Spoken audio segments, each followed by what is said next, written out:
Para no perder más tiempo, voy a ser bastante breve en la presentación. A mi derecha tengo a Esther Laseras Navarro, que originalmente es historiadora de formación y bibliotecaria de profesión. De hecho, es funcionaria de carrera del Cuerpo Facultativo de Archivos, Bibliotecas y Museos de la Universidad Complutense, por lo tanto, compañera.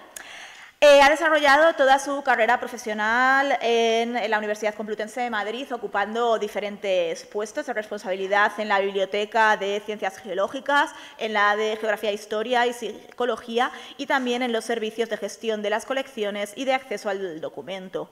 Actualmente ocupa la subdirección de Servicios al Usuario y Calidad dependiente de la Dirección de la Biblioteca y este servicio está el encargado de dirigir y coordinar todos los procesos relativos a los servicios de edición digital y web, también de apoyo a la docencia y la investigación, el acceso al documento y de desarrollo tecnológico y sistemas. Y, como aparece en la presentación, nos va a hablar sobre qué es lo que hacen las bibliotecas por la ciencia abierta. Por favor.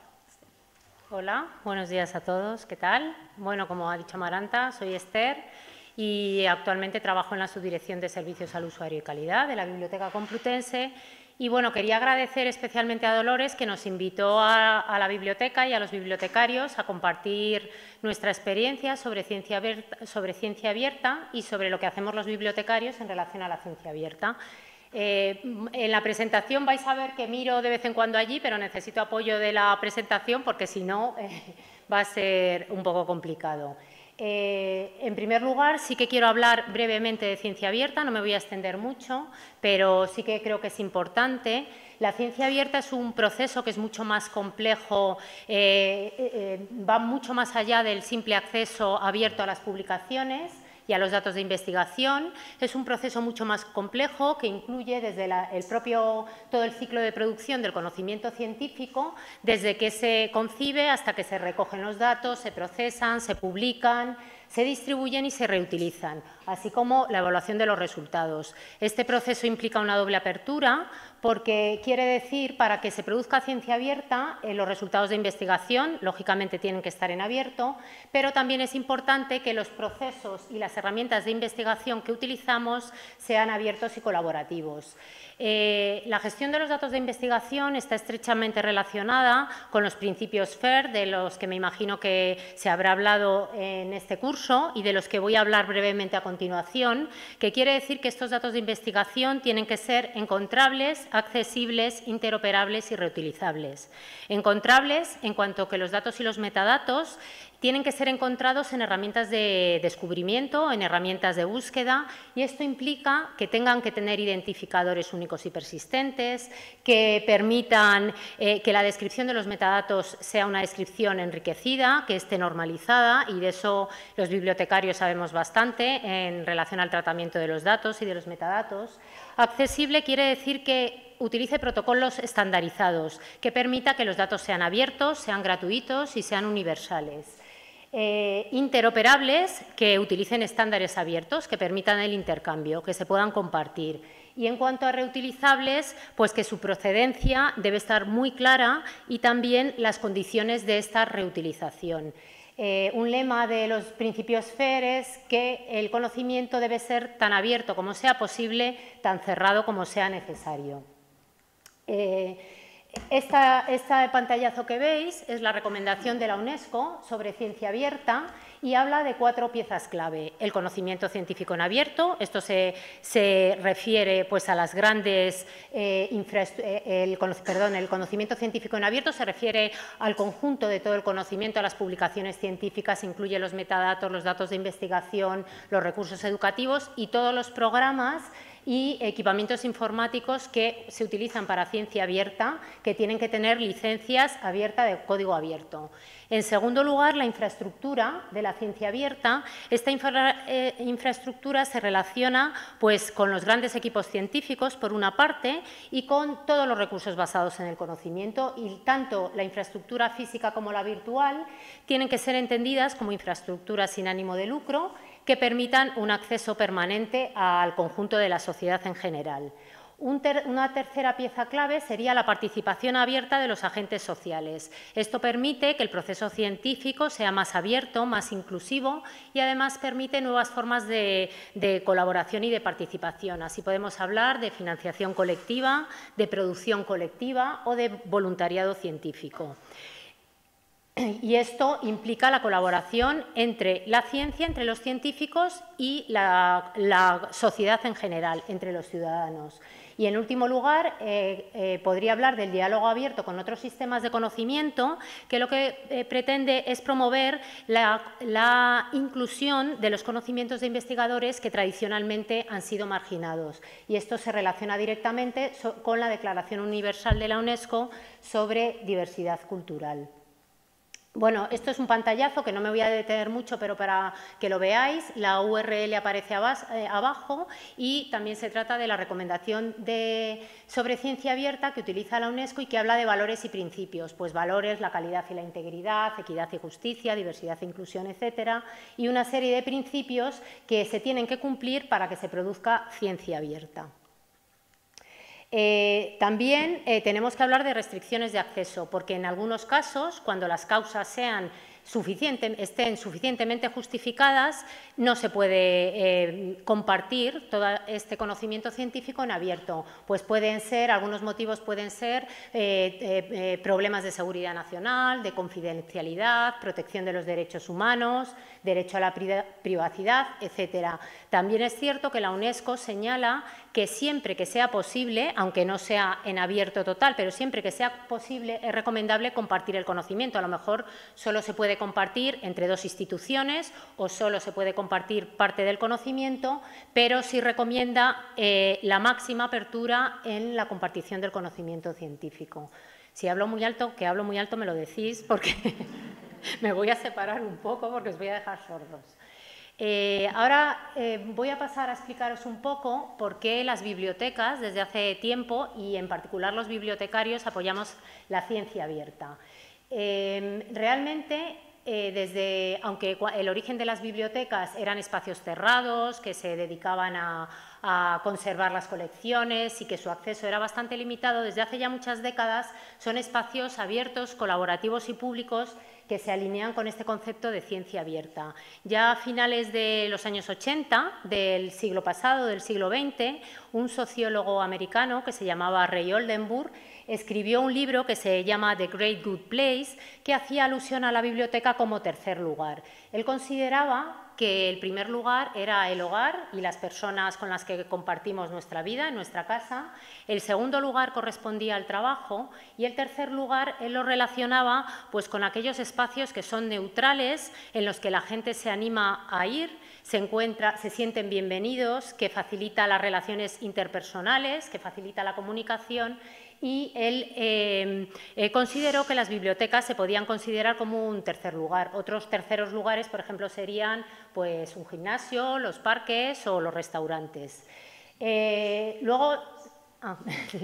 En segundo lugar, señalar que a la labor tradicional de las bibliotecas de conservar y preservar su patrimonio se añaden nuevos retos que están directamente relacionados con garantizar el acceso al conocimiento al mayor número posible de personas. Esto es algo en lo que la biblioteca lleva trabajando desde hace mucho tiempo y desde el primer momento siempre apoyó la ciencia abierta para que el conocimiento se pueda acceder de una manera igualitaria, transparente y sin ningún tipo de barreras.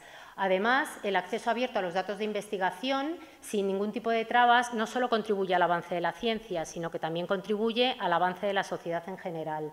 Las prácticas de ciencia abierta eliminan las barreras tanto económicas como geográficas y, además, la ciencia abierta fomenta la transparencia en la investigación y, además, incrementa el impacto y la visibilidad de los resultados de la ciencia. Además, las bibliotecas, en la mayoría de los casos, en particular las bibliotecas universitarias, somos las responsables de gestionar la contratación de los recursos electrónicos a los que accede la comunidad universitaria. Y desde hace un tiempo estamos apostando por evitar el triple pago al que estamos sometidos la mayoría de los organismos, bueno, todos los organismos públicos y también privados, porque estamos pagando por investigar, por publicar y por acceder a la investigación generada. En primer lugar, pagamos por investigar porque un investigador, cuando cuando investiga en una universidad, eso ya está financiado por los fondos públicos de la propia universidad. El resultado de esa investigación que se plasma en un artículo, cuando ese artículo quiere ser publicado en una revista de prestigio, hay que pagar porque ese artículo se ha publicado, pero además es que, en tercer lugar, para acceder a la suscripción de ese artículo, pues las universidades financian el pago de esa suscripción. A veces es el propio investigador quien financia el pago en una revista, a veces es la universidad, a veces es la biblioteca, pero sí que podemos hablar de un triple pago. Y consideramos pues, que este modelo hay que trabajar para que poco a poco vaya cambiando. Además, en la recomendación que os he señalado antes de la UNESCO sobre ciencia abierta, las bibliotecas y las universidades se consideran agentes de la ciencia abierta. En la Ley Orgánica del Sistema Universitario, en el artículo 12.7, también hace alusión al papel que deben desempeñar las bibliotecas y las universidades también, en cuanto que facilitarán el acceso de la ciudadanía a los recursos informáticos digitales y no digitales y darán la formación necesaria para promover la difusión de la ciencia abierta en la comunidad universitaria y en la sociedad en general. Y además me gustaría señalar también que las bibliotecas, y en particular las bibliotecas universitarias, se ocupan de gestionar, de mantener y de desarrollar la mayoría de no la mayoría, pero muchas de las herramientas que son necesarias para que se cumplan los mandatos, las directrices y recomendaciones nacionales e internacionales sobre ciencia abierta.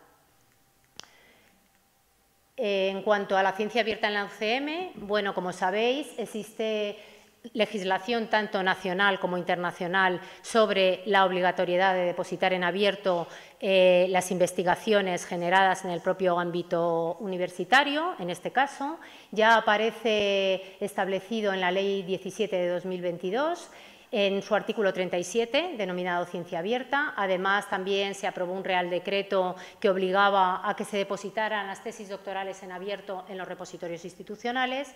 Y luego, por su parte, la Comisión Europea ha desarrollado una gran cantidad de directivas, mandatos, recomendaciones, apoyando ya desde el año 2006 todo lo que tiene que ver con ciencia abierta, acceso abierto a los resultados de la investigación, etcétera. Y esto se ha plasmado también en los programas marco que se han ido desarrollando en los últimos años. En el año 2006, la Universidad Complutense se une a la Declaración de Berlín, que ya había sido aprobada en 2003, que lo que defendía era pues, el acceso a la información de una manera abierta para el conjunto de la sociedad. En aquella declaración se hablaba fundamentalmente a través de Internet. El 27 de mayo de 2014 se aprueba por Consejo de Gobierno la política institucional de acceso abierto a la producción científica y académica de la universidad, y en esta política, entre otras cosas, se dice que se establece la obligatoriedad de depositar los resultados de la investigación producidos en la propia universidad en el repositorio institucional. En aquellos años el repositorio era ePRINCE, actualmente el repositorio con el que contamos es DOCTA, y también se establecía un periodo, no debía superar los 12 meses el periodo desde que se depositara en los repositorios institucionales. La realidad es que hasta hace prácticamente el año pasado esta política no se ha llevado a cabo, y una de las razones por las que se ha acelerado el depósito en abierto en los repositorios institucionales ha venido producida por el cambio en los criterios de evaluación de la actividad investigadora, y esto ha sido importantísimo para dar un impulso a la ciencia abierta. Luego, en el año 2019, la UCM apoya las declaraciones conjuntas de las universidades en sus compromisos sobre ciencia abierta, y en el último plan estratégico de Revium, en la línea 2, que Revium es la red de bibliotecas universitarias españolas, su línea 2 trata de la biblioteca como agente estratégico para el impulso de la ciencia abierta, y, entre otras cuestiones, se plantean contribuir a la transformación de los modelos de negocio que existen actualmente en la contratación de suscripciones y participar en nuevos modelos de evaluación. Si hablamos de ciencia abierta, no podemos dejar de hablar de COARA. COARA es la Coalición para el Avance de la Evaluación de la Investigación. Inicia su andadura en el año 2022, está integrada por más de 300 entidades en torno a 40 países y realmente lo que pretenden es conseguir un cambio en los criterios de evaluación de la actividad investigadora. Es decir, que se basen en unos criterios más cualitativos, más responsables y que están alineados con el principio de ciencia abierta.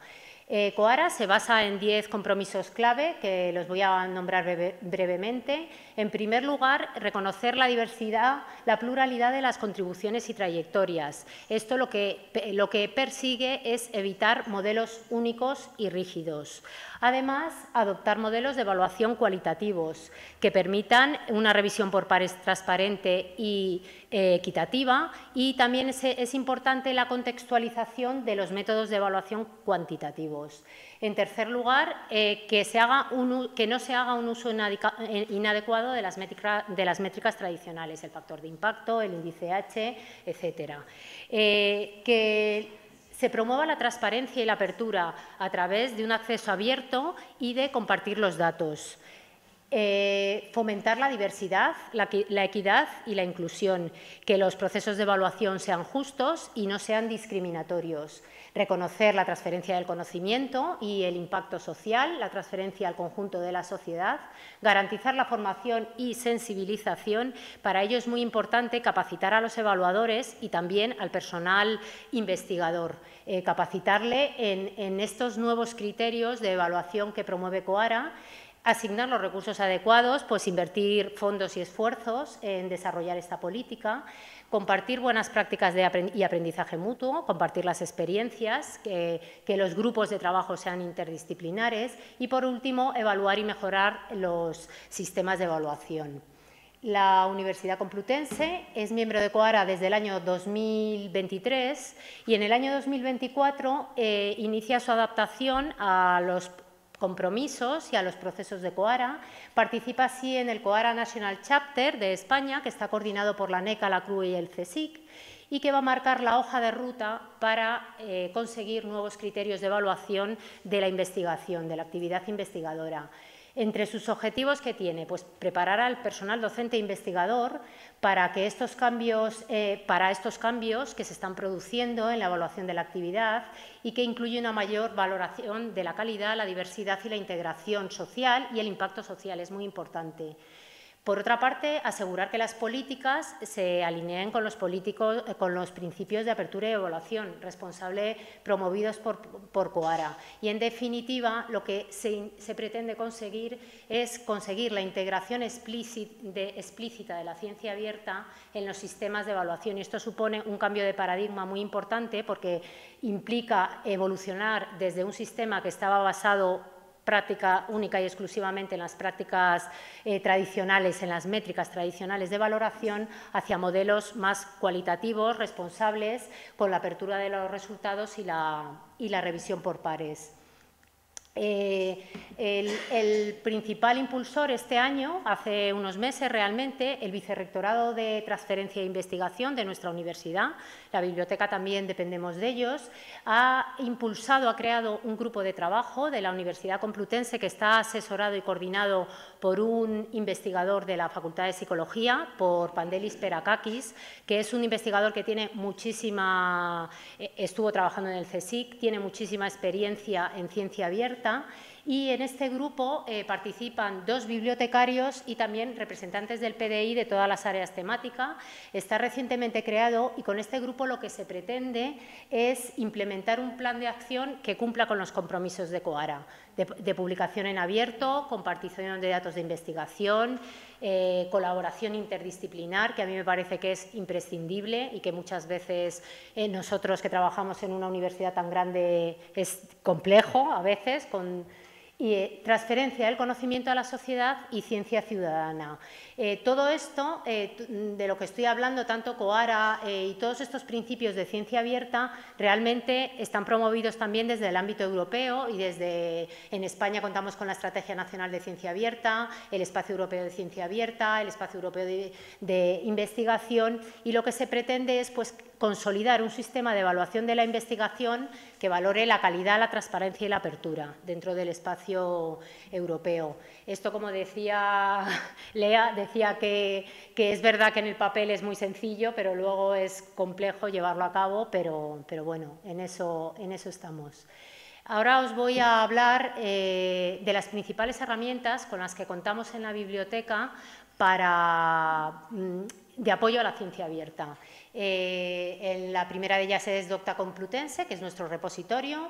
Como os voy a contar una a una, pues estos pantallazos me los voy a saltar para no aburriros. Docta Complutense, el portal de revistas científicas, el portal de formación de la BUC, el patrimonio digital complutense, las biblioguías, el portal de producción científica y, bueno, y el canal de YouTube también lo he incluido porque, oye, al final se cuelgan muchos recursos en abiertos de la propia biblioteca.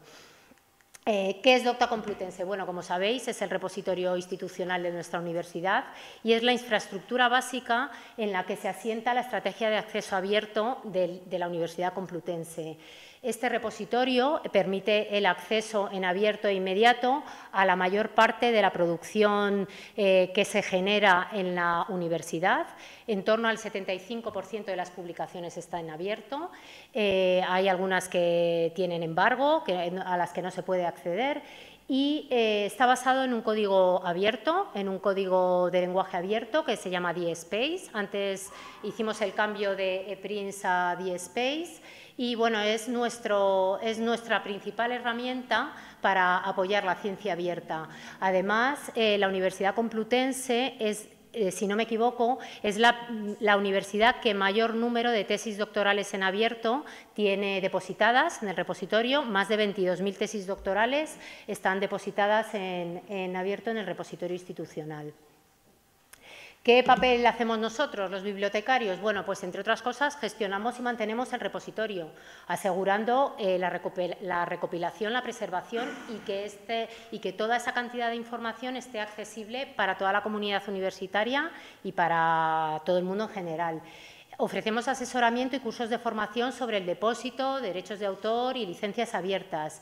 Revisamos, nosotros somos los intermediarios. Cuando un profesor, un investigador o un estudiante sube un documento al repositorio, nosotros actuamos de intermediarios. Vemos que los metadatos son correctos, que están enriquecidos, que el documento se puede depositar en abierto o no. Y luego, cuando hacemos esa revisión, definitivamente el documento se sube al repositorio y realmente el repositorio sirve para promover la visibilidad de la producción científica de la universidad y facilita la interoperabilidad con otros repositorios y servicios internacionales. Voy a hablar brevemente de algunas cuestiones, no me voy a meter a explicar el repositorio porque no tiene mucho sentido, pero sí os voy a hacer alusión a algunas cuestiones, como lo primero, por supuesto, hay que identificarse para poder acceder a Docta Complutense, tienes que ser miembro de la universidad, te identificas con tu usuario y contraseña. Es importante comprobar que los documentos no están duplicados porque, por ejemplo, si nosotros hemos escrito un artículo con varios autores de la misma universidad, pues ha podido ser nuestro compañero quien lo haya subido y solo se sube una vez. Entonces, es importante esa comprobación y es imprescindible conocer las licencias y las políticas editoriales para saber qué es lo que podemos subir en abierto y qué versión podemos subir en abierto al repositorio. Bueno, antes de depositar, como veis aquí están las licencias Creative Commons, pues debemos comprobar si nuestro artículo, este ejemplo que pongo aquí, arriba a mano derecha veis que está la licencia que afecta a este documento. Si nosotros sabemos a qué licencia está sujeto nuestro artículo, pues eso también lo introducimos en el repositorio a la hora de subir el documento. Voy a hablar brevemente de las versiones a depositar en los artículos. En este caso estoy hablando solo de artículos. Como sabéis, tenemos el preprint, que es la versión original del autor, antes de que haya sido revisada por pares y por el editor. Esta versión normalmente la mayoría de las editoriales permite, la mayoría, no todas, que en esto también hay, permite su publicación en abierto en un repositorio institucional. El postprint es la versión definitiva que ya ha sido revisada pero que no está maquetada tal cual se va a publicar en la revista científica. Y también las políticas editoriales suelen ser un poco más flexibles a la hora de depositar en abierto estas versiones. Y la versión publicada pues es la versión final, la versión maquetada y publicada. y siempre que sea posible y sepamos que el artículo que hemos escrito se pueda depositar en abierto la versión publicada, pues es la más conveniente, y además esto también se recoge por la ANECA a través de las comisiones de valoración de la actividad investigadora. Si no sabemos qué versión podemos publicar en abierto, ¿qué podemos hacer? Podemos consultarlo en el Open Policy Finder. Era la antigua web que se llamaba Serpa Romeo, y que aquí aparece, iba a acceder, pero bueno, no importa, os cuento un poco en qué consiste. Aquí aparecen las políticas de acceso abierto de las revistas científicas extranjeras. Tú puedes buscar por editor, puedes buscar por revista, y aquí en esta web te aparecen las diferentes versiones y cuáles son los permisos que tienen. No solo si se puede publicar en abierto, sino además también dice dónde se puede publicar. A veces te dice que se puede publicar en cualquier website, a veces te dice que solo lo puedes publicar en un repositorio concreto. Eso depende de la política de los proveedores, de los editores científicos. Es cierto que a veces es complicado saber, o sea, a veces es complicado interpretar la información que aparece, pero bueno, para eso también estamos nosotros, para echaros una mano cuando no se sepa muy bien cuál es la versión que tenéis que publicar. Y Dulcinea, pues es una web, creo que es del CSIC, ¿no? Dulcinea, sí, me parece que sí. Sí, para revistas científicas españolas, y es similar. Tú buscas una revista y te dice si permite el autoarchivo y si lo permite en abierto. Entonces, cuando no sepamos, pues podemos consultar estas herramientas. Y si aún seguís teniendo dudas, pues poneos en contacto con el editor. Podéis hacer dos cosas: meteros en su propia web y consultar sus políticas, que a veces es fácil encontrarlas y a veces es muy complicado, o directamente escribir al editor y decir: quiero publicar este artículo, quiero subir este artículo al repositorio para ver cuál es la política de publicación. En cuanto a los tipos de acceso, esto solo nombrarlo brevemente. Cuando vosotros accedéis a los recursos que gestiona la biblioteca en la universidad, podéis encontrar diferentes tipos de acceso. Como veis ahí, a mano izquierda pone Open Access. Este es un acceso abierto. Aquí puede acceder cualquier persona sin ningún tipo de trabas. Free Access, que aparentemente también parece libre y abierto. Esto está sujeto al propio editor, es decir, se trata de artículos que durante un periodo de tiempo pueden estar en abierto, pero luego ya no están en abierto. Y esto sí que nos genera, a nosotros nos llegan incidencias a la biblioteca de investigadores que nos dicen: oye, que la semana pasada consulté un artículo que era Free Access y ahora ya no puedo acceder. Pues la razón es esa: Free Access puede estar limitado en el tiempo y depende del editor. Y luego, cuando veis Full Access, esto quiere decir que es una suscripción de la propia universidad. Es decir, como veis ahí pone, usted tiene acceso completo de este artículo a través de su institución. Es decir, que la universidad está pagando porque la comunidad universitaria acceda a este artículo.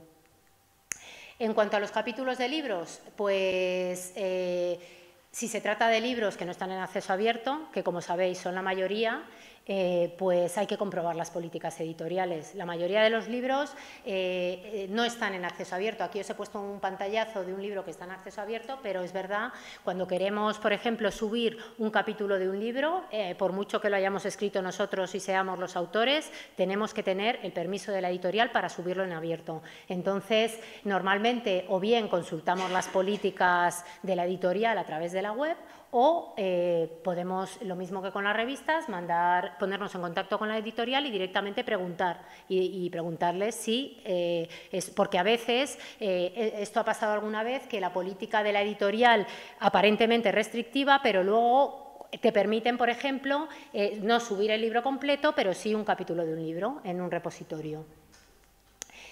Bueno, esto es un ejemplo de un pantallazo de Elsevier, de los términos y condiciones que tienen ellos, todo lo que no te permiten, que es todo eso, un montón de cosas que no puedes hacer, o sea, todo, básicamente, pero vamos. A la hora de depositar, pues nada, tenéis que nombrar los ficheros, que los títulos sean cortos, que no utilice caracteres especiales y que sean descriptivos, porque si ponéis un título enorme da problemas a la hora de subir el artículo. a veces no se suben y se quedan ahí como pensando en el sistema.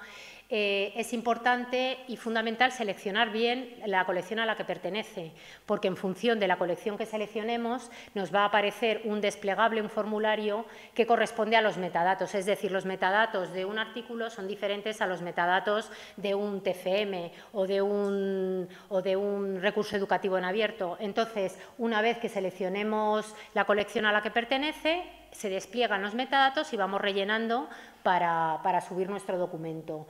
Y, en tercer lugar, pues hay que elegir bien la tipología del documento, que está basado en el vocabulario COAR, que ahora os comento brevemente lo que es. Bueno, esto es un ejemplo de un pantallazo de cómo se ve Docta. Como veis, ahí a mano derecha yo estoy identificada, ya me he identificado, y para empezar a cargar documentos tengo que acceder a mi Docta Complutense, y una vez que he accedido me meto ahí en más, y ahí ya es cuando se abre una ventanita que te dice ¿qué vas a depositar? ¿Un artículo? Lo que sea, un programa docente, y en función de eso se te abren todos los metadatos para ir rellenando. Docta está estructurado en comunidades, tenemos 4, docencia, entidades, institucional e investigación. Realmente la que más vais a utilizar, tanto los estudiantes como los docentes, como el personal investigador, es la de investigación, porque ahí se incluyen los artículos, los datos de investigación, las monografías, los TFMs, las tesis doctorales. En cuanto a la docencia, como veis, pues cuando queráis, por ejemplo, depositar un recurso educativo en abierto, pues eso sí que iría en docencia. Entidades se refiere a las personas, es decir, esa comunidad se va alimentando de todas las personas que van subiendo sus trabajos, y institucional está pensado para colgar documentos de trabajo tanto de la propia biblioteca como de la universidad. No sé si me pasa. Sí, bueno, comentaros los vocabularios COAR, que esto que es un conjunto de términos estandarizados que se utilizan a nivel internacional para describir los metadatos. Como sabéis, la normalización y la descripción de los metadatos, en la que los bibliotecarios somos bastante pesados e insistimos mucho, es fundamental, porque si no están bien descritos, no se pueden intercambiar, no son accesibles. Y, bueno, en los vocabularios COAR del repositorio, o sea, los términos que utiliza nuestro repositorio está basado en estos vocabularios que veis que aparecen en inglés, y, bueno, y he puesto aquí un ejemplo, hay muchos más. Siempre que desde la propia biblioteca queremos añadir una colección nueva de lo que sea, de artículos, de datos de investigación, previamente lo que hacemos es mirar cuál es el término que aplica según el vocabulario COAR, para no decidir libremente cuál es, y entonces utilizamos estos vocabularios. Bueno, aquí os dejo algunos enlaces de interés. El primero, cualquier duda que tengáis desde la propia universidad sobre el repositorio, nos podéis escribir ahí y nosotros os contestaremos. Luego os he dejado un enlace también a la biblioguía, donde aparece explicado cómo se trabaja en Docta, cuál es su origen, y, bueno, podéis acceder. Todos estos enlaces podéis acceder. Y, por último, he añadido una formación virtual que nos impartió una bibliotecaria de la Universidad Autónoma de Madrid, que fue fantástica porque ella está especializada en repositorios y en derechos de autor, y entonces desgranó todas las publicaciones científicas que había, cómo se interpretaba, porque es un mundo un poco complejo, que cuando no estás familiarizado es muy difícil saber qué puedo depositar y cómo lo puedo depositar. Y este curso estuvo fenomenal y, bueno, ahí tenéis el acceso por si queréis entrar. En segundo lugar, el portal de revistas científicas. El portal de revistas científicas, como veis, es un portal que está basado en OJS, que también es un software de código abierto y que está pensado para la gestión de las revistas científicas en abierto. Este portal lo gestiona Ediciones Complutense, no lo gestiona la biblioteca, se ocupa de Ediciones Complutense, pero sí que hay un bibliotecario trabajando en el propio portal que hace muchas tareas relacionadas con apoyo a la edición científica científica y a la ciencia abierta. Está, como veis, está distribuido por materias. Creo que actualmente hay 81 revistas que se siguen actualizando y creo que lo tengo por aquí apuntado, y 31 revistas históricas, es decir, revistas que ya han cerrado su publicación, pero que siguen estando accesibles. Por supuesto, para dar de alta una revista y para publicar tienes que cumplir una serie de criterios de calidad editorial, de apertura, una serie de normas. Ahí en información general, si accedéis, pues podéis acceder os explican la política de las normas de revistas Complutense. Aquí no me voy a detener mucho, pero sí quiero hacer alusión a algunas de las tareas que se hacen tanto por parte del personal bibliotecario como desde revistas complutenses de apoyo a la edición científica y que están relacionadas con la ciencia abierta. Desde la biblioteca nos ocupamos de gestionar las bases de conocimiento. ¿Qué son las bases de conocimiento? Pues son aquellas plataformas que nos permiten trabajar y gestionar la cantidad de recursos electrónicos que tenemos, tanto los que están en abierto, en el caso de las revistas científicas Complutense, todos son en abierto, pero también los que se suscriben. Y con esto lo que conseguimos es que garantizamos su disponibilidad y que sean visibles y que cualquiera pueda acceder a todo lo que suscribimos. Nos ocupamos de las altas, de las bajas, de arreglar enlaces rotos. Todo eso se hace desde la propia biblioteca. En segundo lugar, una tarea que se hace desde el portal de revistas es registro de los metadatos de los libros en DILBE. DILBE es la plataforma, el distribuidor de información de libros en venta y colaboramos en la edición de títulos, resúmenes, etcétera. Bueno, y todo esto se relaciona pues, con la interoperabilidad, la visibilidad, la reutilización del conocimiento, para que sean más accesibles y sea más fácil acceder a este tipo de recursos. También redactamos documentos sobre gestión y edición de revistas. Esto fundamentalmente no lo hacemos desde la propia biblioteca, sí que lo hace la persona que trabaja en el portal de revistas científicas, una de las personas que es bibliotecario, que trabaja en el portal de revistas científicas, y todo esto está relacionado pues, con las normas y con las políticas y el código ético que hay que cumplir para poder publicar en abierto en el portal de revistas Complutense. También desarrollamos tareas de evaluación y asesoramiento sobre indexación internacional con la Web of Science, Scopus, DOAG, FECIC, todas estas, Dialnet. Por ejemplo, somos los bibliotecarios, todas las bibliotecas, no solo la Complutense, sino en toda España, los que nos ocupamos de alimentar Dialnet. Dialnet es una plataforma creada por la Universidad de La Rioja, que está especializada en ciencias sociales y humanidades, aunque han ido incorporando nuevas materias, se han incorporado muchos recursos de enfermería, pero está especializada en ciencias sociales, humanidades y en revistas en español. Y la alimentación de esa base de datos se realiza desde las diferentes bibliotecas de toda España. Nosotros colaboramos con algunas y luego en el resto de España, pues, y Dialnet, la Fundación Dialnet también es la responsable del portal de producción científica que tenemos, del que luego os hablaré, que también está, la mayoría de las universidades españolas también tienen ese portal. Y bueno, y señalar, por ejemplo, que para poder integrar una revista en DOAG o el sello de la FECIC implica que estas revistas cumplan unas buenas prácticas de acceso abierto y de calidad, lo cual incentiva la transferencia del conocimiento. También, bueno, esto es lo que os comentaba un poco antes, que como nos ocupamos de gestionar la base del conocimiento, pues cuando hay altas, bajas de suscripciones, cuando un enlace no funciona, todo eso lo gestionamos desde la propia biblioteca. Tenemos, cuando, por ejemplo, accedéis al catálogo de la biblioteca, hay al lado una pantallita que pone comunicar enlace roto. Por ejemplo, pues eso, cuando alguien dice esta revista no funciona, no puedo acceder, cuando pincháis ahí, eso nos llega a nosotros, se ocupa el servicio de gestión de las colecciones de arreglar esos temas. Bueno, esto en sexto lugar es el sistema que utilizamos, que se utiliza el software libre y abierto de Open Journal System, y por último se realizan informes de evaluación editorial y comunicación a equipos. Con esto lo que quiero decir es que creo que las bibliotecas sí que somos agentes importantes en en la ciencia abierta, ¿no? En la eliminación de barreras al conocimiento. Siempre hemos apoyado la ciencia abierta y creo que lo vamos a seguir haciendo.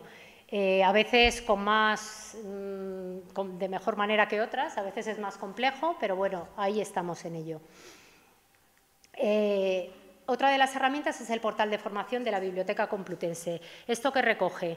Pues recoge toda la formación que realiza la biblioteca por materias. Normalmente esta formación es formación virtual y lo que se hace es que se graban las sesiones y se cuelgan aquí. Aquí podemos navegar por ejemplo, se puede navegar dentro del portal no solo por materias, por áreas temáticas, sino que también podemos navegar por el tipo de usuario que eres. Tú puedes decir, yo soy, igual que aparece en las biblioguías, yo soy investigador, o yo soy estudiante, o yo soy alumni, y podéis buscar información que os pueda interesar. Esta herramienta está gestionada con un software que en este caso no es de código abierto, se llama LibApps.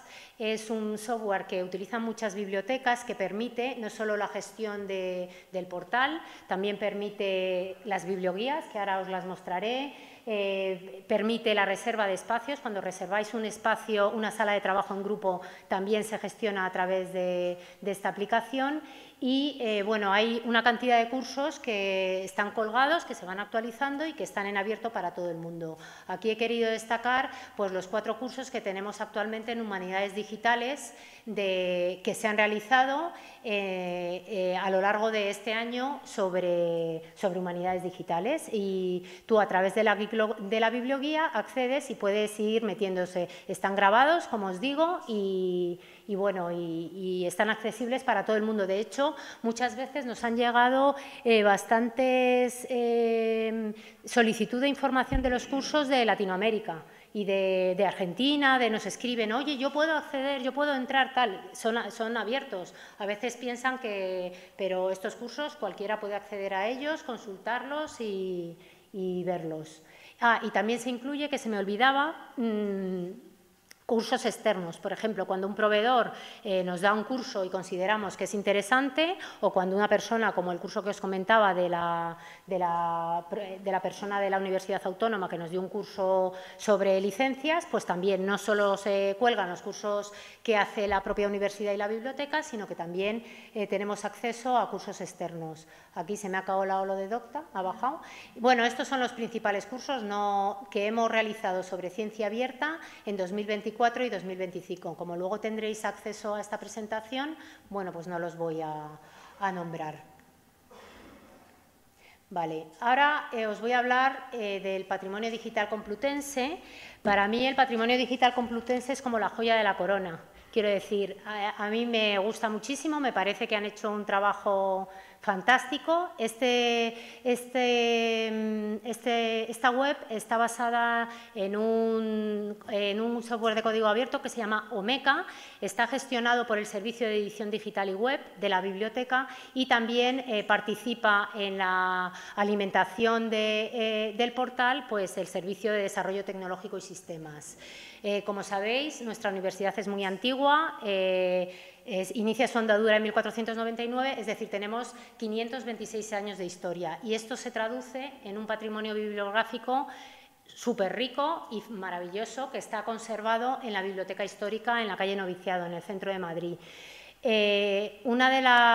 Ahora os voy a contar un poco qué se hace a través del patrimonio digital complutense, para que veáis y cómo contribuye al acceso abierto a todas las colecciones bibliográficas que tenemos. Bueno, esto es lo que os decía, tiene una gran riqueza patrimonial, podemos encontrar incunables, tenemos beatos, tenemos el archivo Rubén Darío, el archivo del Partido Comunista, mapas, manuscritos, tesis. Bueno, las estampas japonesas, que son maravillosas.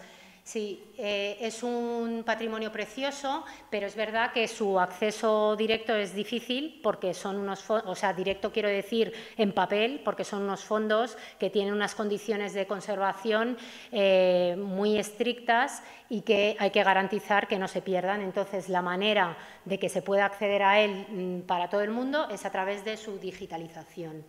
llevamos 30 años digitalizando, de hecho este año se hizo una jornada, se empezó en 1995 con el proyecto Dioscórides, que ahora os voy a contar un poco. El proyecto Dioscórides empieza en el 95 y terminó en el año 2000. La web que veis de fondo, eso era como era originalmente, cómo se veían los fondos cuando se digitalizaron en su momento. Esto ya no está accesible, es decir, está recuperado de Internet, pero no está accesible, no se puede acceder, pero realmente fue un proyecto muy novedoso. Se comenzó digitalizando la colección biomédica de los siglos XV al XVIII. Se digitalizaron 3.000 ejemplares completos y más de 48.000 grabados y se ha continuado este proceso de digitalización, se incorporaron nuevas materias y finalizó en el año 2000. Este es el proyecto Google, que se inició en 2006. La Universidad Complutense fue la primera institución no anglosajona que se incorporó a este proyecto con un montón de universidades de todo el mundo, sobre todo americanas. Está también la Biblioteca del Congreso de Washington, que es una de las bibliotecas más importantes del mundo. Y este proyecto se inició en el año 2006 y ha permitido digitalizar más de 150.000 obras de los siglos XVI al XIX, obras que estaban en dominio público. Para ello se hizo una selección de los fondos de las diferentes bibliotecas y permitió, y estas también están accesibles, muchas de estas obras se puede acceder a ellas a través del PDF y también desde el propio catálogo de la biblioteca se accede a la digitalización de estas obras. Bueno, también quería nombrar las memorias de los balnearios, se sigue trabajando en ellos porque son preciosos, tienen unos planos antiguos de los balnearios, son maravillosos y se siguen digitalizando en la Facultad de Medicina. Y bueno, más proyectos, en 2008 estuvo el proyecto Extramuros, en 2013 de la Fundación Banco Santander y luego desde el 2008 hemos solicitado ayudas al Ministerio para continuar con la digitalización, porque como sabéis, digitalizar es un proceso costoso que implica a mucha gente y que se necesitan fondos para poder digitalizar. Bueno, aquí os pongo, se han digitalizado, hay un volumen de más de 100 terabytes de imágenes y hay más de 200.000 obras digitalizadas. Y toda esta digitalización se gestiona a través del PDC, del Patrimonio Digital Complutense, que lo que permite es que se difunda y esté accesible para toda la comunidad universitaria y para la sociedad en general. Bueno, aquí os he puesto un ejemplo, que tengo ahí algunos compañeros ahí detrás que saben mucho de esto porque se ocupan. Con esto lo único que quiero mostraros es que todo el proceso, o sea, todo lo que implica tratar con datos, con metadatos, con objetos digitales, con másteres, con obras derivadas, implica una serie de procedimientos que no son automáticos, que tienen que estar muy normalizados, que se tienen que nombrar de una manera muy clara, que los formatos tienen que ser los que son, porque si no genera una cantidad de trabajo, aún así hay mucho trabajo, pero hay que hacerlo, hay que establecer procedimientos para llevar todo este proceso de la manera más rápida posible y mejor para las personas que están trabajando. Tanto la ingesta de todos los objetos digitales como su puesta y su difusión en el patrimonio digital se hace desde el Servicio de Edición Digital y Web. También cuentan con la colaboración del Servicio de Desarrollo Tecnológico y Sistemas. Y bueno, con esto lo que quiero mostrar es que hay mucho trabajo por detrás de la propia biblioteca, ¿no?, que se ocupa de esto. Ya os he hablado de digitalización, pero hay otros dos puntos fundamentales, que son la preservación y la difusión. Para la preservación tenemos dos herramientas fundamentales. Bueno, nosotros, la biblioteca, contrata el repositorio integrado de preservación digital, que se llama LibSafe, que es donde se preserva todo aquello que se va digitalizando y que es imprescindible para garantizar que la colección no se pierda, porque no vale con que un objeto digital esté subido al repositorio. Tiene que tener un sistema de preservación desarrollado como es este. Y luego también me gustaría comentar que nosotros formamos parte de Hathitrust, entramos a formar parte en el año 2010. Yo creo que Hatitrat es la biblioteca digital más grande del mundo, tiene más de 13 millones de obras digitalizadas, no todas ellas están en acceso abierto, de los 13 millones en torno a 5 millones aproximadamente están en acceso abierto y aquí en Hatitrat se puede hacer muchas cosas. Tenía pensado acceder a través de URLs para que lo vierais, pero bueno, como no es táctil no os lo puedo mostrar. Bueno, a lo mejor os lo puedo mostrar aquí, a ver. No, que luego no voy a saber volver. Sigo, que luego la voy a liar. Nada, da igual. Bueno, se pueden crear colecciones. La biblioteca, por ejemplo, ha creado 2 colecciones, una de incunables y otra de manuscritos. Tú, Dolores, tienes otra. ¿Ya no? Mira, la base de mi investigación es esto que estás diciendo. Ah, o sea, mi colección de Posine sí. está hecha con esto. Claro, pues la iba a mostrar, pero como no tengo enlace a la URL, no os la puedo, pero la estuve viendo de libros raros y sí. Sí. Entonces, bueno, es una herramienta que permite hacer cosas que están muy bien. Luego, si tenemos tiempo, si queréis, sí que me gustaría, por ejemplo, sí que me gustaría entrar a que veáis cómo es el PDF y las cosas que se hacen con esta herramienta. También podíamos entrar, pero bueno, si no da tiempo no pasa nada. Y luego, bueno, la difusión es lo que hablaba. Una vez que esos documentos se han digitalizado y se ha garantizado su preservación, se suben al portal digital Complutense para que se puedan ver por cualquier persona. Esto lo voy a comentar brevemente, las biblioguías, como os he dicho antes, están basados en el mismo software del IPAPS que utilizamos para el portal de formación y lo que te permite es crear una gran cantidad de información sobre un montón de materias relacionadas con la universidad, con la ciencia abierta y con la biblioteca que estén accesibles a través de la web. Aquí veis ahí arriba que aparece, ahí te puedes navegar por materia, también puedes acceder a apoyo a la investigación y ahí se recogen todos los recursos relacionados con apoyo a la investigación, ciencia abierta, evaluación de los resultados, etcétera. Estos son guías de recursos y luego también puedes acceder en función del tipo de usuario que seas. Si acabas de acceder a la universidad, si eres investigador, si eres personal técnico de la universidad, etcétera. Y estas biblioguías también sirven para, esta aplicación, este software, también sirve pues, para las reservas de sala de la biblioteca, etcétera. Y bueno, aquí os he puesto un ejemplo de la biblioguía que tenemos sobre ciencia abierta. Esto se va actualizando, se va revisando y esto lo mantienen los bibliotecarios de la universidad. Hay algunas biblioguías se hacen desde los servicios centrales y otras se ocupan las propias bibliotecas específicas que saben más del tema que les ocupa, de actualizar y de enriquecer estas biblioguías y también son de acceso abierto. Este es el portal de producción científica, que es muy similar al que tienen la mayoría de las universidades. Hay algunas personas de la universidad a veces confunden el repositorio del portal, son cosas distintas. El repositorio está pensado para recoger en abierto el resultado de la investigación y el portal de producción científica lo que tiene, aunque hay, como veis aquí que aparece que hay 178.000 documentos en abierto, pero el portal está pensado para recoger todo el currículum de los investigadores y los resultados de esa investigación.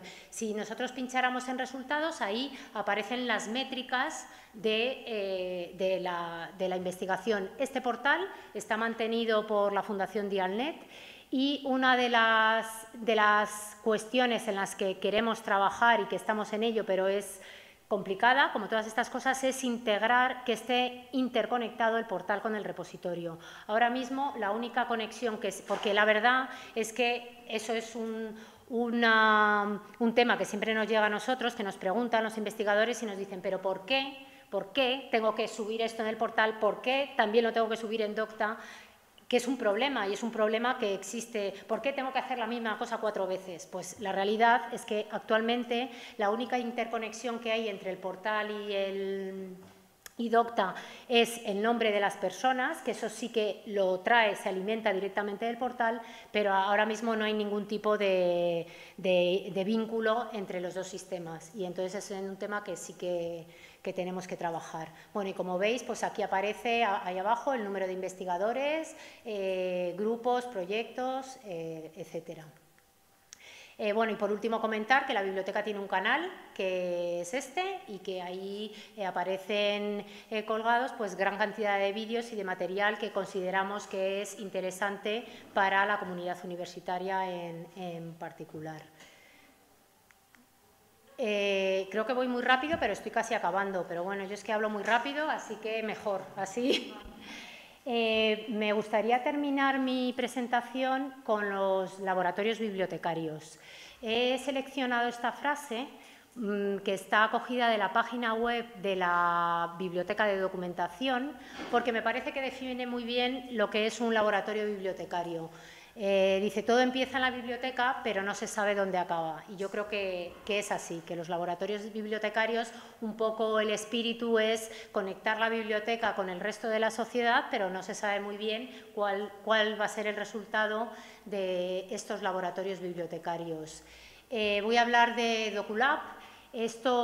DocuLab es un laboratorio que está impulsado por la Biblioteca de la Facultad de Ciencias de la Documentación de la Universidad Complutense y se trata de un espacio realmente experimental y participativo para la comunidad universitaria y para los ciudadanos en general. La Biblioteca de Documentación está ubicada en el barrio de Chamberí, es decir, es de las pocas bibliotecas que no está en la ciudad universitaria, ni en Somosaguas, ni aquí en Moncloa, y lo que pretende es pues habilitar un espacio que facilite la vida en común, un espacio en la biblioteca que mejore la vida, pero no solo de la biblioteca, sino del entorno en el que está, fomentar un entorno más sostenible, igualitario y diverso y promover la cultura participativa de la biblioteca. ¿Cómo podemos traducir el impacto de estos laboratorios? Pues se crean espacios de creación colaborativa y de experimentación. En estos laboratorios participan muchas personas de disciplinas muy distintas. Hemos tenido laboratorios que participaban geólogos, gente que se dedicaba a las bellas artes, animadores socioculturales, bibliotecarios, etcétera. Y esto permite, desde la generación de ideas hasta difundir estos resultados.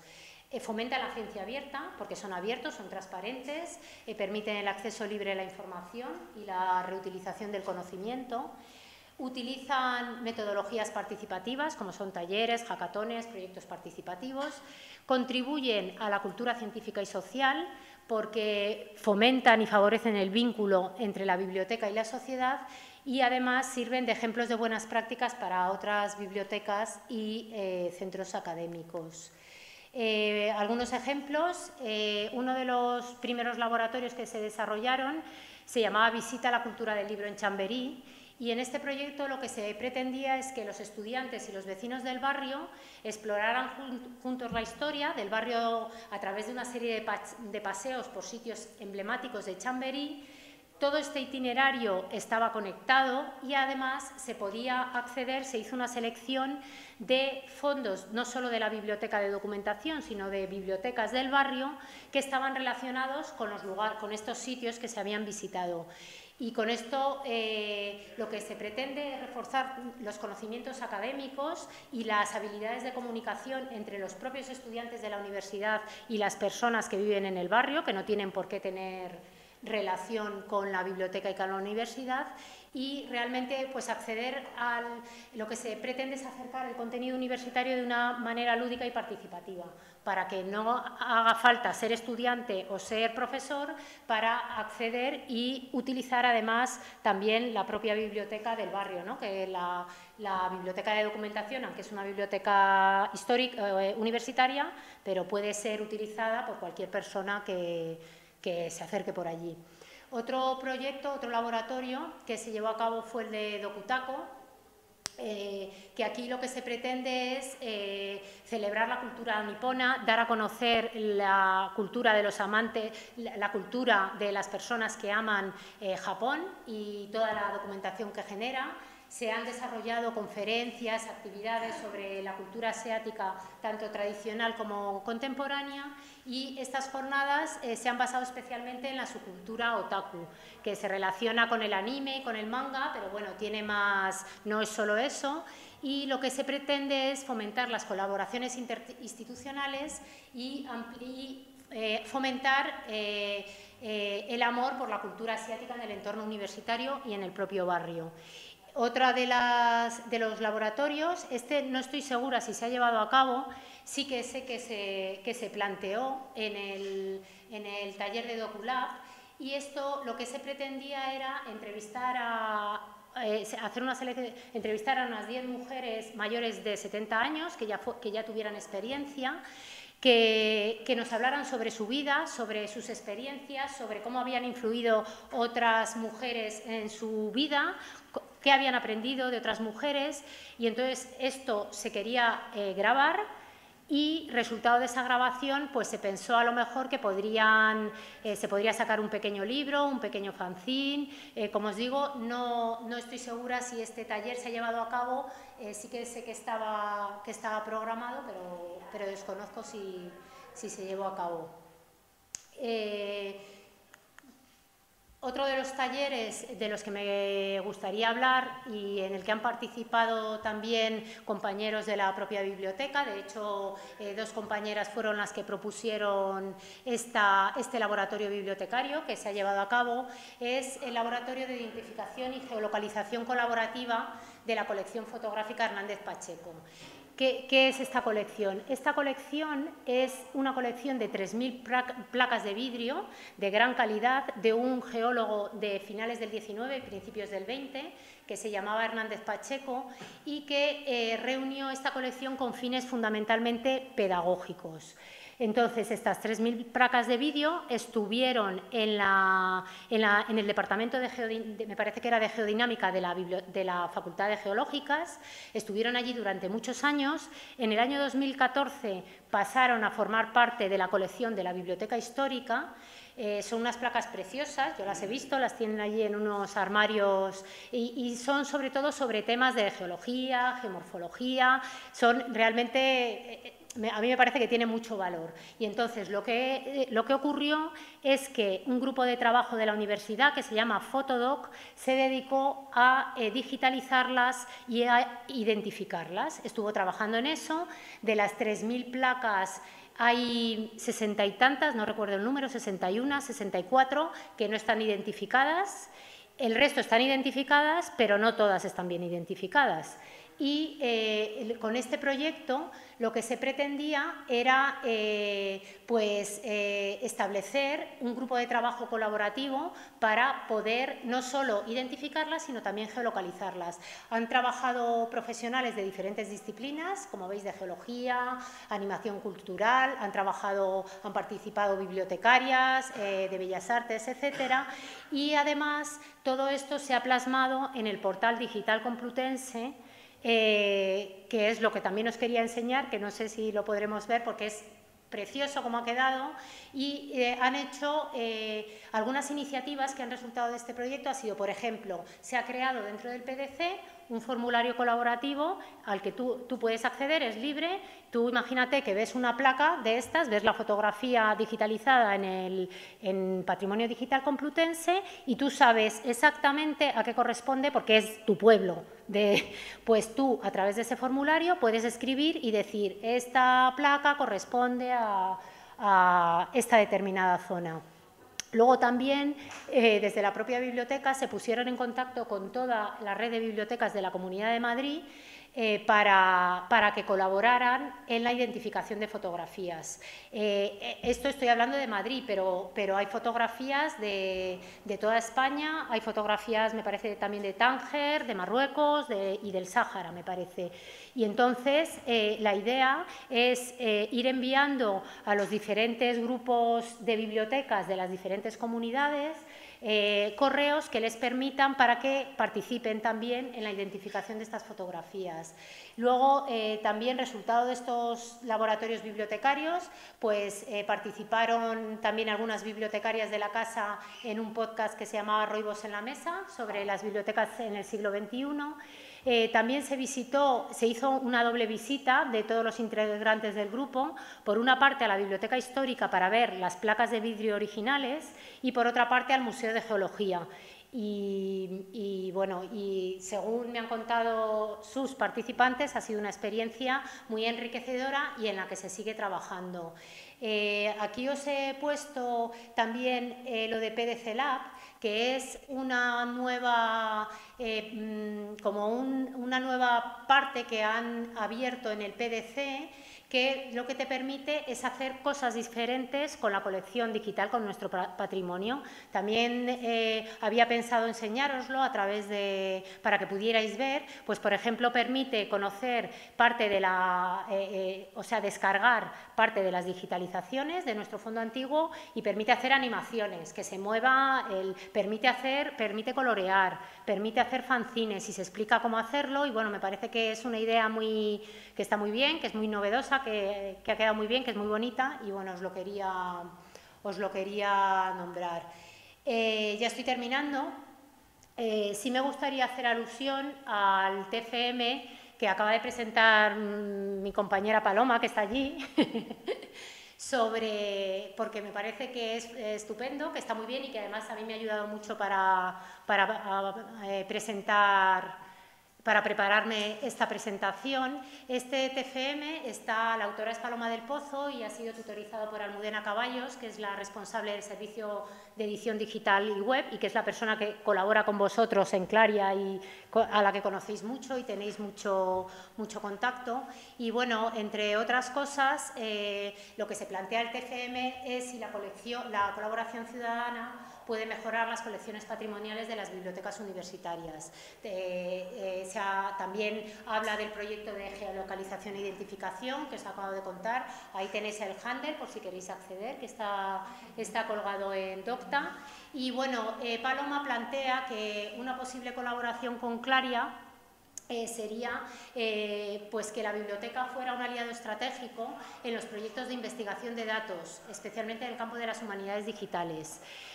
Además, es verdad que las bibliotecas llevamos mucho tiempo trabajando con herramientas y formación de gestión de datos y asesorando en este tema. Es verdad que como las cosas cambian tan rápido, cada vez nos tenemos que formar más rápidamente. Es difícil seguir el ritmo, pero bueno, sí que hacemos muchas cuestiones destinadas relacionadas con la gestión de datos y la ciencia abierta.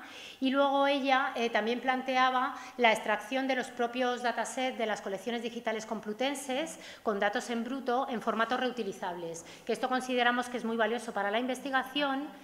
Y de hecho ya se ha subido, se ha extraído todos los datos en bruto, se ha hecho una mínima limpieza de cosas que no y se ha colgado en Docta, en Zenodo y como veis ahí, se han subido y bueno, es un tema en el que están trabajando y que creemos que puede resultar muy útil y muy interesante y está muy relacionado con las humanidades digitales. Y nada, ya, sí.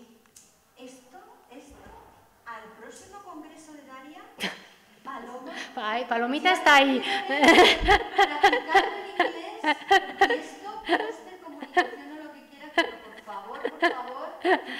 Sí, quería... Porque es un caso práctico. A mí me parece que está. Las infraestructuras tienen que llegar y tienen que aunar esfuerzos de investigación interdisciplinar. Vamos, por favor. Vas a morir de... Lo siento, Paloma, pero es lo que toca esto. Sí. Y bueno, nada, ya he terminado, solo quiero... Esto es un pantallazo de la investigación en humanidades, más los datos, los formatos, los archivos, las transformaciones, da lugar a humanidades digitales y yo creo que la biblioteca tenemos que estar ahí porque, bueno, porque sí, porque nos gusta, nos dedicamos a ello y nos parece que es importante. Y nada más, muchas gracias.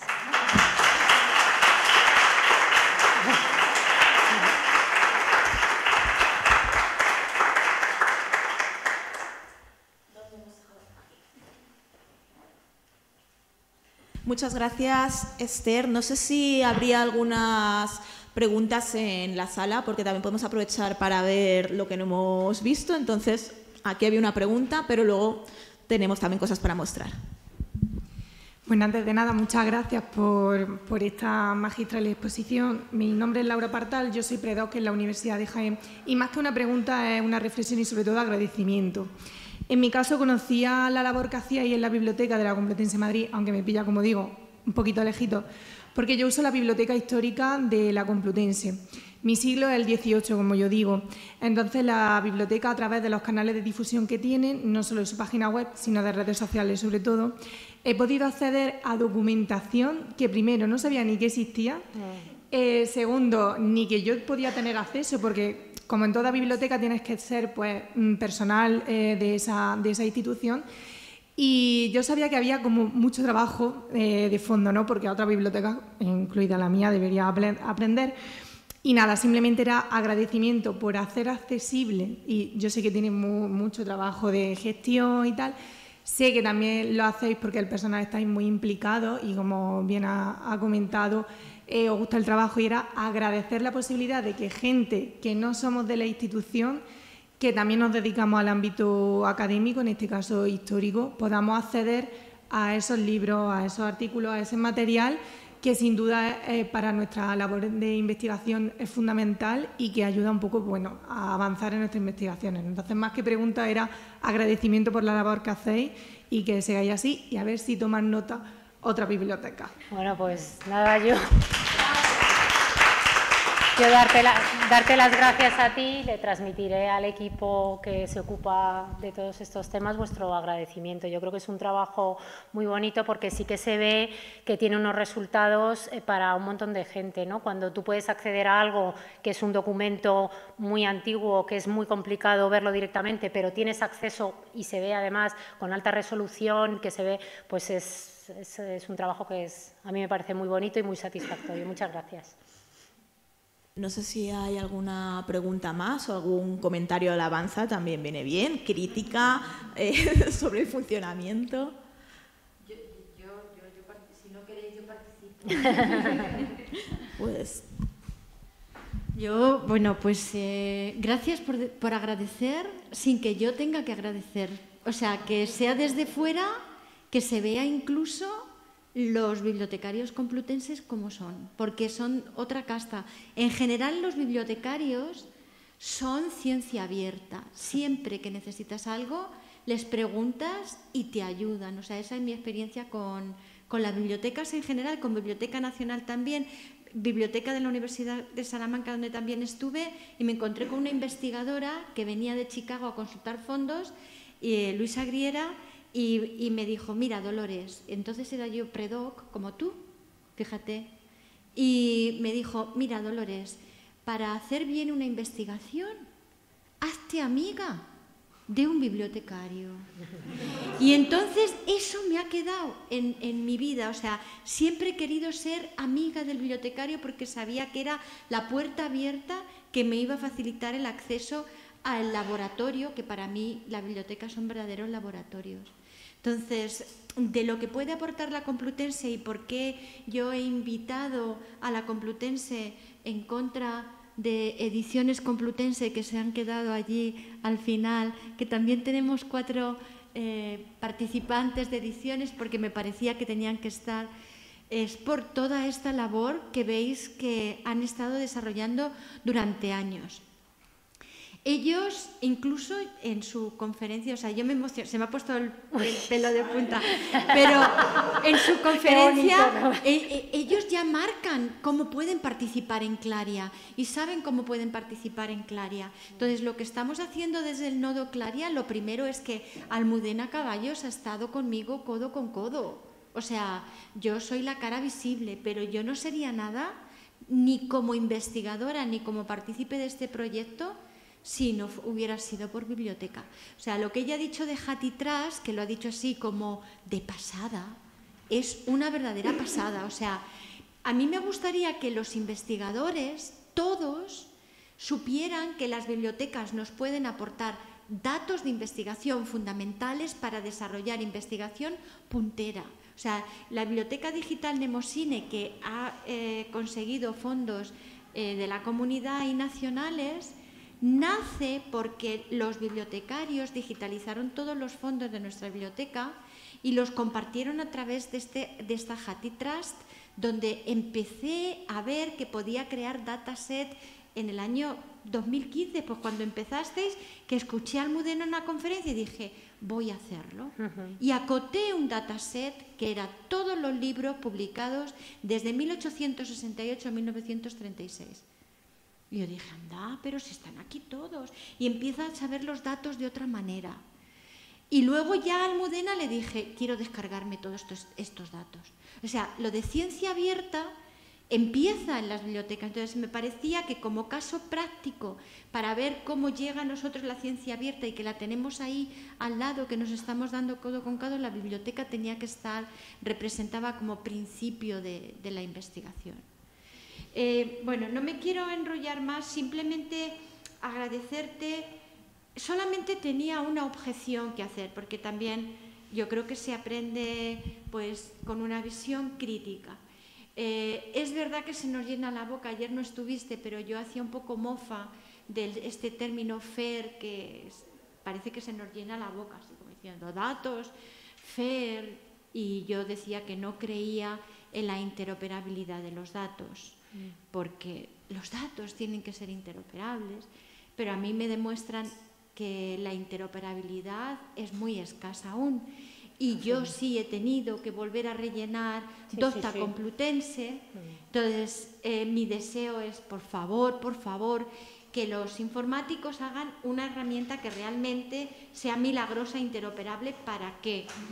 Para que esos datos que ya he subido en otras plataformas... Sí, estoy completamente de acuerdo. Sí, lo he comentado, de hecho. Es que otra vez en Docta Complutense ya estoy un poco cansada de validar datos. Pues si tú estás cansada, que tú trabajas, que estás muy acostumbrada, no te puedes imaginar la gente. Otros investigadores, por ejemplo, físicos, matemáticos, que están súper acostumbrados a hacerlo todo, les parece el horror. O sea, sí, no, yo estoy completamente de acuerdo. Y luego contigo. También preguntarte, porque hay un repositorio que se llama Recolecta. Ah, sí, no lo he nombrado, sí, es un repositorio que de hecho el PDC está, o sea, el problema, esto lo hablé además el otro día con Almudena, lo estuve preguntando, es que los datos todavía no están, sí que se alimenta el PDC de Recolecta y de ahí a Europeana, que es como el gran repositorio de patrimonio bibliográfico de Europa, pero están trabajando para que la recolección sea mejor, pero sí que estamos ya trabajando en eso. ¿Y Recolecta datos de investigación o datos bibliotecarios? Recolecta metadatos. De momento, metadatos, no de datos de investigación. Yo te estoy hablando ahora de objetos digitales, o sea, sí.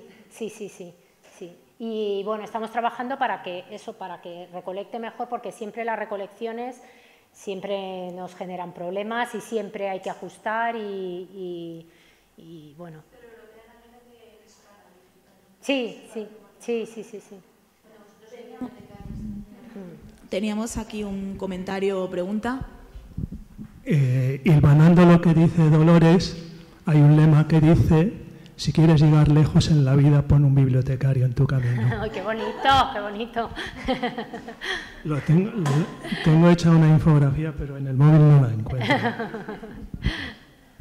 Bueno, vemos mucho amor por los bibliotecarios en este momento. Bueno, no hay sé de si todo, hay de todo. Aquí estamos hablando solo de lo bonito, luego, pero bueno. No sé si hay más muestras de cariño o más comentarios, más experiencias de uso de cualquiera de estas herramientas, o a lo mejor es que queréis ver cómo son por si no las habéis usado, no lo sé, pedid y se os concederá, así que... Yo quería también, como tenemos tanto fondo, ¿no? Y has dicho, no, es que queremos que se utilicen nuestros datos. Es que Biblioteca Complutense es ejemplo de generosidad, pero también es laboratorio. Entonces, a lo mejor ponemos en marcha algunas cosas relacionadas con corpus, del español. O sea, os tenemos en el ojo, también quería deciros. Fenomenal. Muy bien. Estupendo, estamos encantados. Muy bien. Sí. ¿Algún comentario o deseo?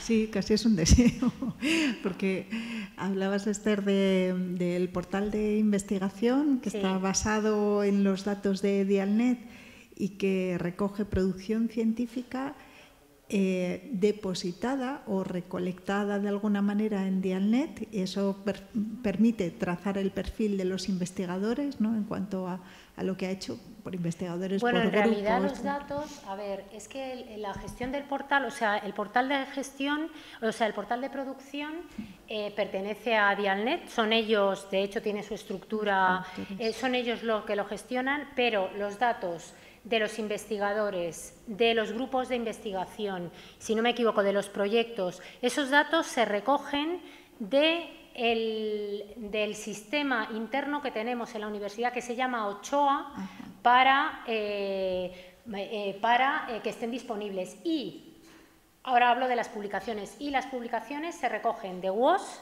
de Scopus y de Dialnet. Y las que no, hay que meterlas a mano. O sea, las publicaciones vienen de ahí. Se recolectan de WOS, de Scopus, de Dialnet y algunas se pueden meter manualmente. Así es como funciona. Lo que pasa que es un sistema bastante... Lo que decía Dolores, que no, o sea, que nos lleva muchísimo trabajo. Hay un bibliotecario, un compañero mío, Andoni, que fue director además de la biblioteca, sí, que se ocupa de que el portal salga bonito, porque los datos, aquello es un sin Dios, con perdón. Claro. Que hay que, claro, tiene Cada uno de su padre y de su madre. Claro, claro, porque los grupos de investigación no caen bien, luego entran usuarios que no tienen que estar en el portal, porque entonces se está trabajando en ello. Hay una aplicación que conecta el portal con Ochoa, pero los datos no... Por ejemplo, una tontería que para nosotros los bibliotecarios es muy importante es que todos los datos están sin tildes y no puedes tener un portal de la universidad sin tildes. Dicen, bueno, pero es en mayúsculas, da igual que esté en mayúscula, tienen que tener... Entonces, todo eso hay que cocinarlo detrás para luego volcarlo al portal. Sí. Sí, por ahí iba la pregunta precisamente, porque en sus inicios Dialnet, cuando ofrecía estos portales a las universidades o centros de investigación, recogía la producción que estaba ya en Dialnet, pero faltaba esa parte que acabas de apuntar de WOS, de Scopus, y que es lo que permite tener el perfil completo, ¿no?, del investigador. Y en vuestro caso, ¿ese portal es utilizado para la evaluación científica interna en la Complutense? Sí, yo creo que sí, porque además se ha mejorado mucho y cada vez, yo creo que sí se utiliza, porque ya te digo que en la parte te da además muchas métricas que luego tú, si contextualizas, te ayudan. Sí, yo creo que sí se utiliza cada vez más, yo creo. Cada vez. Sí, que hablen ellos, además que ellos, claro. No, voy a hablar como usuaria, investigadora afectada. Está muy bien, de hecho este portal es de lo mejor que he visto en cuanto a la alimentación de datos, el curado de datos y incluso la presentación, pero sí que es verdad, yo no lo uso o no me fío de esos datos cuando tengo que presentarme a plazas y demás porque me perjudica. Me perjudica bastante porque al depender muchas veces de Dialnet hay muchas cosas que no recoge. Entonces lo que hago es pues recopilar, comparar contra los datos que tengo yo de Google Scholar, contra los datos que me da Scopus, contra los datos que me dan todos y luego además con todo lo que yo he ido recogiendo que no aparece en ninguno de los sitios. ¿Por qué? Por lo que estamos comentando de que al final la tarea de tener datos completos es de Sísifo, vamos. Nunca acabas de tener los datos completos porque siempre habrá algo que ha pasado desapercibido o algo que tu sistema, por lo que sea, no ha recogido y no puedes tener a tanta gente pagando a tantas personas que solamente se dediquen a cazar lo que se ha perdido. Entonces los investigadores... No nos vendría bien que, por ejemplo, empezásemos a basarnos en procesos de selección o procesos de concesión solo en lo que pone ahí, porque los de humanidades salimos perdiendo bastante. De un H-index que te sale de 3 a 1 de 7 en Google Scholar y yo pierdo la mitad de mis citas, por ejemplo. Sí. Yo, sin embargo, en mi caso yo he utilizado... la ayuda de los bibliotecarios para sexenios, para ver el impacto que habían tenido mis artículos de investigación. Estoy de acuerdo con Amaranta, o sea, te dan un extracto de cuáles han sido las primeras las publicaciones de más impacto, pero después siempre esto pasa como con la IA ahora. O sea, tú le puedes preguntar, pero al final tú eres responsable de tu texto y de tus datos, tienes que revisarlos, cotejarlos enriquecerlos para poder presentar algo coherente. Pero la ayuda es mucha ayuda y los bibliotecarios nos ayudan muchísimo en las etapas de sexenios, o sea, muy agradecida también. Este año se ha incorporado al portal, que no existía. El portal permite generar un informe cuando te evalúas para los sexenios. Desde el portal puedes, o sea, te permite descargar el informe. ¿Que es perfecto? Pues no. Y además es un informe que la idea es que ese informe podamos diferenciarlo por disciplinas, porque no tiene nada que ver un informe de un físico con un filólogo. Y ahí estoy completamente de acuerdo que quienes salen perdiendo son los de humanidades, porque la manera pero bueno, yo creo que sí que se está trabajando. La Fundación Dialnet yo creo que está bastante volcada porque les interesa y porque hay muchas universidades y bueno, yo creo que sí que está mejorando con todas las carencias que tiene, claro, porque esto no... Y al final, bueno... Ha surgido un comentario por aquí, entonces vamos a continuar la conversación. Yo, bueno, soy de la Biblioteca Complutense y estoy trabajando con Dialnet, entonces os vuelvo a animar, que somos vuestros mejores amigos, para que acudáis a la biblioteca, porque muchas veces en lo que decíamos ayer de qué fácil sería subir, ¿no? Que tiene que ser fácil lo de subir un archivo y ya has publicado tu trabajo, muchos investigadores no tienen como referente de, mira, no está este artículo o este libro no está en Dialnet, y no tienen el referente de ir al bibliotecario y decirle, oye, ¿por qué no me aparece? Entonces, aparte hay un servicio, bueno, servicio central, se gestiona, digamos, esas peticiones de los investigadores, que incluso directamente, en vez de preguntar al bibliotecario, en este caso de tu área, le preguntan directamente a Dialnet, oye, que no está vaciado este documento, este artículo. E incluso Dialnet nos deriva peticiones de nuestros propios investigadores a nosotros. Entonces, que siempre tengáis en cuenta que no aparece ahí, y como ya ha dicho Dolores, pues luego la selección para los sexenios pues se decide y os asesoramos cuáles las publicaciones que más os favorecen. Pero que estamos ahí siempre. Pues gracias por el aviso a complutenses y no complutenses, que tendrán también servicios equivalentes en sus universidades e instituciones. No sé si alguien más desea hacer algún comentario, pregunta discreta, indiscreta, luego ya la respuesta dependerá. Hablando de preguntas indiscretas, voy a aprovechar y a plantear una cosa que me ha preocupado. ¿Qué pasó o no pasó o dejó de pasar con lo de que Docta Complutense y muchas cosas del portal de producción y demás, que Google no lo reconocía? Que, por ejemplo, Google Scholar o de Docta Complutense hasta hace poco ni lo indexaba ni nada. Yo he oído campanadas y no sé dónde, por eso digo que si ha pasado allí algo o no nos suena nada. Nada absolutamente, ¿no? Creo. Son... en mundos distintos. Sí, no, la cuestión es eso, que como otros repositorios sí aparecen, te salían los resultados, sí. Nunca sale nada de Docta. Pero me hablas de... en Google Scholar. Ah, en Google Scholar. Claro, sí, claro, sí. No, ahora mismo no tengo... Seguimos aislados de Google Scholar. Seguimos. ¿Y puedo preguntar por qué? Es decir, ¿es una cuestión técnica, es una decisión...? No es una decisión institucional, es una cuestión técnica. Yo creo que todo este tipo de conexiones siempre genera mucho trabajo que es complicado. Luego, un problema que sí me gustaría comentar, ya que tengo la oportunidad, es que la biblioteca no tiene informáticos. Y eso es algo, no tenemos un servicio de informáticos, entonces sí que tenemos el apoyo, yo me reúno todas las semanas con el servicio de informáticos de la universidad, pero como biblioteca no tenemos, que eso en otras universidades, de hecho los tuvimos hace tiempo, ahora ya no, entonces muchas veces es súper complicado hacer muchísimas cosas relacionadas con las infraestructuras, porque vamos dando palos de ciego, vamos aprendiendo, pero claro, no nos dedicamos a ello. Tenemos un servicio de desarrollo tecnológico y sistemas que controla de muchísimas cosas, pero que no somos informáticos. Entonces eso nos genera muchos problemas a la hora de implementar cualquier tipo de mejora tecnológica con las herramientas que tenemos.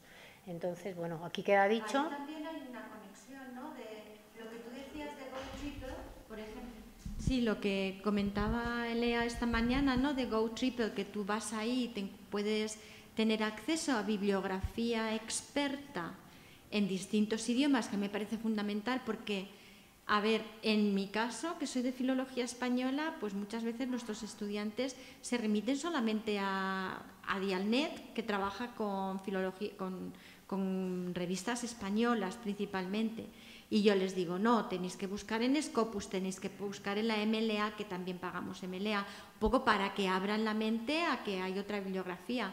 Pero, ¿qué relación, posible relación entre nuestro fondo de Complutense y GoTriple es posible? ¿Cómo lo veis? Porque ella también habla de las dificultades, pero no solamente vamos a pedir a nuestros bibliotecarios que hagan todo, también es estas infraestructuras, ya que les pagamos, por favor, que hagan algo por nuestros bibliotecarios, ¿no?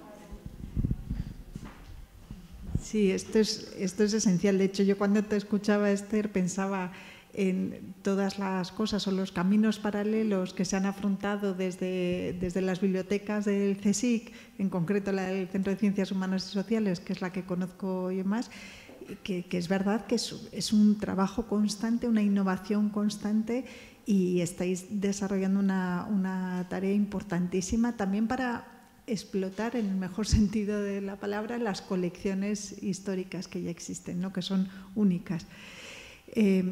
Y con esto que decías, Dolores, pues en el caso de GoTriple están recuperando información a partir de repositorios nacionales. Tendríamos que ver el detalle, pero yo sé, por ejemplo, que estaban trabajando con Recolecta, valga la redundancia, la documentación, todos los fondos, datos, publicaciones que están en los distintos repositorios españoles, ¿no? Estará Docta, está el del CSIC, están los distintos repositorios de las distintas universidades y centros de investigación. Por lo tanto, si todo funciona bien, si está todo correctamente metadatado, si el volcado se ha producido bien, porque todo eso tiene muchos problemas técnicos, como dices, pues esa documentación, todos esos fondos alojados en Docta tendrían que aparecer de alguna manera en GoTriple. Y si no aparecieran, habría que ver cuál es el problema técnico, que muchas veces tiene que ver con estas transacciones del paso de unos sistemas a otros. Sí, de hecho, hace poco hemos tenido problemas con Recolecta y hemos tardado en solucionarlo. Nos escribíamos con ellos, ellos nos contestaban, es que es total, volvía. O sea, que todo, pero que si tienes un soporte, ¿cuándo fue? Yo creo que no tenemos informáticos bibliotecarios desde hace 10 o 15 años. Teníamos unos informáticos que eran maravillosos, yo me los habría llevado a mi casa. Tú les decías lo que querías y ellos te entendían.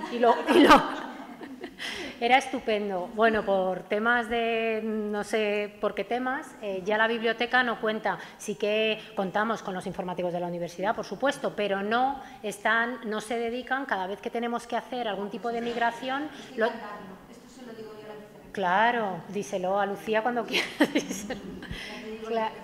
Claro. O sea, es fundamental porque al final tienes que contratar una empresa externa que, o sea, hay muchísimas cosas, claro, que no, bueno, pues que lo que hablabas, ¿no? Que hay que trabajar interdisciplinarmente, no puede ser que uno sepa de todo porque sabemos de algo y poco, o sea, que tampoco, ¿no? Y luego también ahí hay política. Quiero decir que cuando se habla de ciencia abierta, la ciencia abierta también es poner recursos para que todo pueda estar interconectado, porque no se interconecta solo. Claro. O sea, que hay mucho trabajo técnico, como dices. O sea, esto también es... Perdón, pero... A ver, es que hay que ver la relación aquí entre humanos, a ver cómo nos apañamos para sacar tajada. En el sentido de... Pues si Óperas va a solicitar proyectos, porque los europeos piensan un poco esto que estamos diciendo. Si vamos a solicitar proyectos significa dinero. Entonces, si hay unas necesidades, lo que hacen estos proyectos deberían servir para financiar a ese bibliotecario que tú necesitas, que esos recursos que Óperas o en concreto GoTriple necesita, pues oye, miel sobre hojuelas, se pide el proyecto para que este circuito de ciencia abierta funcione correctamente. Si la Complutense necesita tener un informático, que lo pague el proyecto al que vamos a ofrecer nuestros datos. Es decir, yo creo en el trueque, en el sentido de, y da muy buenos resultados, en el sentido de que, vale, yo te doy esto y tú me das a cambio esto otro. No hay dinero, pero si vamos a ofrecer nuestros datos, si vamos a poner nuestros datos en abierto, no pago, es decir, que encima tengo que pagar para que me publiquen. No, aquí hay generosidad, pero al mismo tiempo hay, decir, sí, posibilidad claro, de que esto funcione. Pues adelante, quiero decir, que se pidan proyectos para que esto vaya evolucionando y que también nuestra ciencia en español esté visible a nivel europeo, que es el sentido que yo encuentro a Go Triple, ¿no? Que la ciencia europea, claro, destaque. Bueno, de hecho, si alguien está siguiendo la discusión por Blue Sky, una de las cosas que se está diciendo es que es muy difícil hacer ciencia abierta si no hay una voluntad económica de hacer ciencia abierta que no nos haga recurrir a plataformas extranjeras, que no nos haga tener que dedicar un 30%, un 40%, un 50% del dinero de proyectos a asegurar esa publicación en abierto debido a que hay unos costes, que bueno, que si alguien tiene interés han salido todos estos temas también. Muchas gracias, Maranta, no sabía, ahora lo veo. Os vais a aburrir. ¿Algo más o el hambre nos está pudiendo? No lo sé, no sé qué hora es, qué tiempo tenemos. Vamos a una cañita. Menos 20. Bueno, pues... A las 4 más debate, venir a de preguntas, hablar mucho en las cañas, en la comida y más debate por la tarde, que viene Amelia y la liará. Bueno, pues con esta promesa y esta declaración de amor a bibliotecas nos vemos esta tarde. Muchas gracias.